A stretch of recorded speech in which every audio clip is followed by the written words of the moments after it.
Mga kabiday, sa magandang oras po sa lahat. Welcome po sa aking channel. Nako po, sinupalpal po mga kabida, no? Ng isang retiradong general, ano po, ito hong si Pangulong Ferdinand Bongbong Marcos, ano?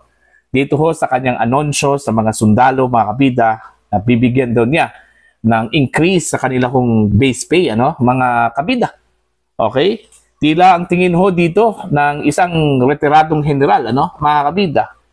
Isang loyalty pay ito, mga kabida, para sa mga kasundaluhan po natin sa gitna ng skandalo na kinakaharap po, ano, ng Marcos administration po, mga kabida. Lalong-lalo na po sa issue po ng korupsyon sa flood control projects, ano, mga kabida. Eto, babasahin ko lang po. Ito pong article po ng Ang Balita ngayon, ano, mga kabida. Bumibili ng katapatan. Yun yung titulo po nila, ano po. Okay? Ganito inilarawan ni retired Major General Romeo V. Pocis ang anunsyo ng Administrasyong Marcos Jr.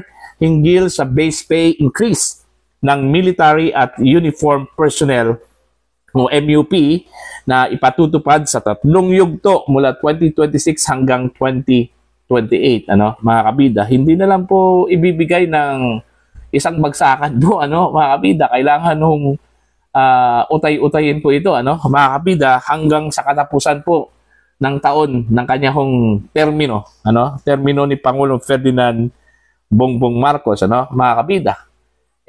Tingin po dito ni General Pocis, parang strategiya ito, ano, mga kabida. Ayon sa retired general, kailangan talaga ng mga sundalo ang dagdag sahod. Ngunit kaduda-duda umano ang tiyempo ng anunsyo dahil ito ay ginagawa sa gitna ng sunod-sunod na issue ng korupsyon sa gobyerno. Okay? Ito yung sinabi po ni General Pocis po, ano, mga kabida. Oo, kailangan ng mga sundalo ang dagdag sahod.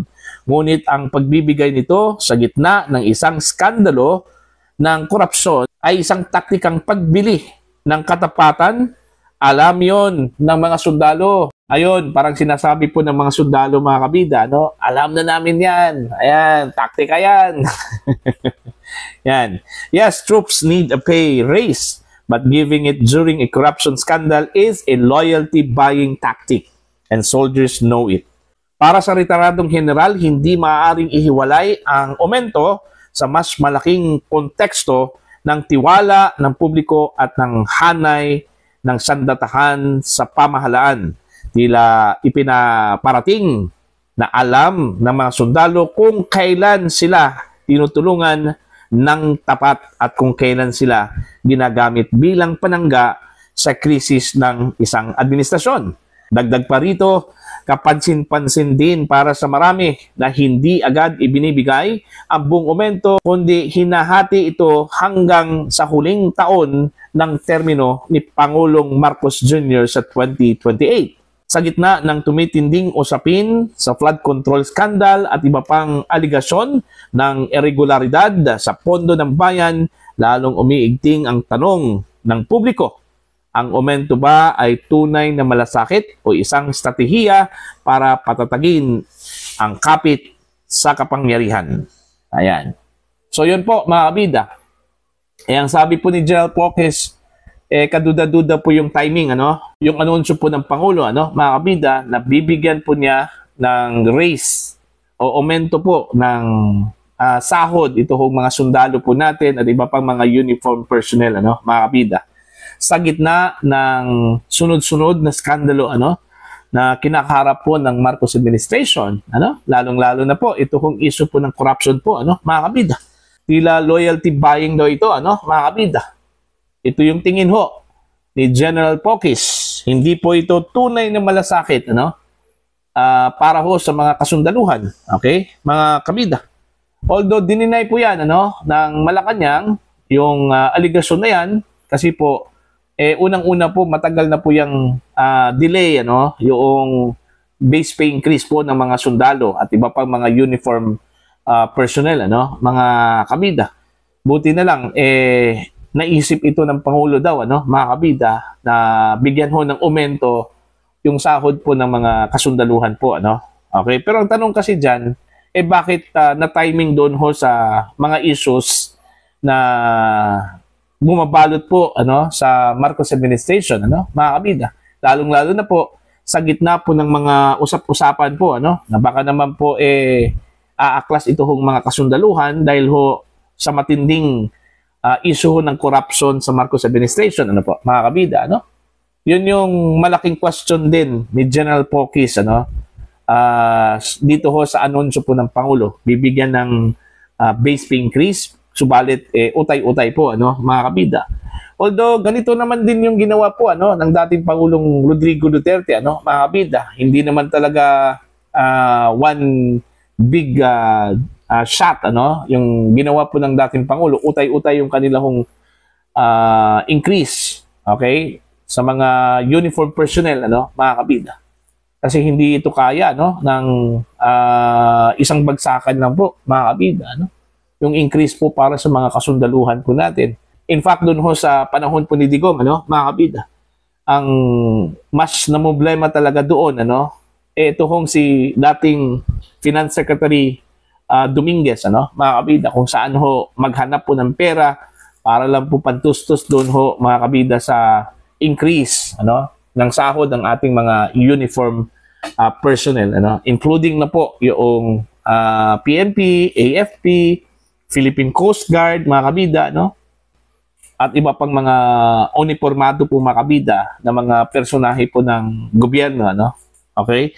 So, yun, at least yung time ni Digong nakompleto lahat yung tranches po, mga kabida, sa pagbigay ho ng dagdag sahod, So ito din yung ginawa po ng Pangulong Ferdinand Bongbong Marcos, pero ang kakaiba lang po dito, mga kabida, kasi po noong panahon po ni Digong wala hong issue.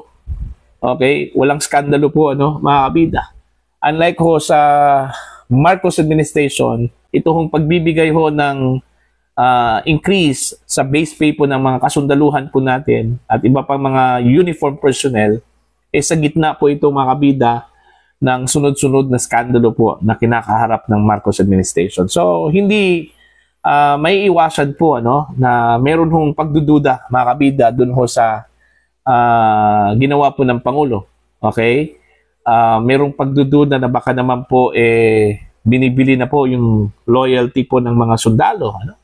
Kasi may mga usap-usapan po, mga kabida. In fact, meron pong mga insinuations na kailangan na pong kumilos ang mga kasundaluhan dahil dito ho sa matinding skandalo, corruption na kinakaharap po ng Marcos administration po, mga kabida. Subalit naninindigan po ito ng mga sundalo, ang Armed Forces of the Philippines, na hindi po kailangang lumihis po sila kung ano man po yung itinakda po ng ating saligang batas. They are bound to follow the Constitution, mga kabida, kahit na po napakatindi na po ito hong corruption issue ng Marcos administration po, mga kabida. So siguro para po magkaroon po ng assurance, ito hong si Pangulong Marcos, baka yun din yung nakita ko niyang strategiya, mga kabida. Okay? Bibigyan po ng increase po ng kanilang base pay ito hong uniform personnel. Alright? Para po mananatili hong loyal, okay, mga kabida, sa gobyerno at kay Pangulong Ferdinand Bongbong Marcos. Okay? So, actually, valid yung pananaw ho ni General Pokis at ilang pang mga sundalo po, mga kabida, mga retired generals na meron ganun pag-iisip po, mga kabida, na baka ito po ay isang uri ho ng suhol o bayad, although dininay na po ito ng AFP, mga kabida, kasi long overdue na raw ito hong base pay increase ng mga sundalo, okay, kaso lang nagkataon nga na meron pong skandalo na kinakaharap po ang gobyerno. Okay? Kaya nga, gaya ng sinabi ko po kanina, hindi talaga maiiwasan, mga kabida, na ganun yung iisipin po, hindi lang po ng mga retired generals, pati yung mga ordinaryong Pilipino, mga kabida. Okay? So, yun po. Para po sa inyo, ano po ang inyong pananaw at tingin ho dito, yung pagsupalpal po, mga kabida, ni General Romeo Pokis po dun ho sa pagbigay ho ni Pangulong Ferdinand Bongbong Marcos ng increase ng base pay po ng mga sundalo at iba pang mga uniform personnel, mga kabida, sa gitna ng skandalo na kinakaharap po ngayon ng Marcos administration. What do you think? Isa ba itong uri po ng estratehiya po ng Pangulo, para suhulan po ang mga sundalo po natin, na mananatiling loyal at hindi ho aaklas po, mga kabida, laban po sa kanya? Please comment down. Sa mga hindi pa po subscriber sa channel, please subscribe. Just click the subscribe button, click the notification bell, click all para updated po kayo, mga kabida, sa aking mga uploads. Maraming salamat po sa inyong lahat.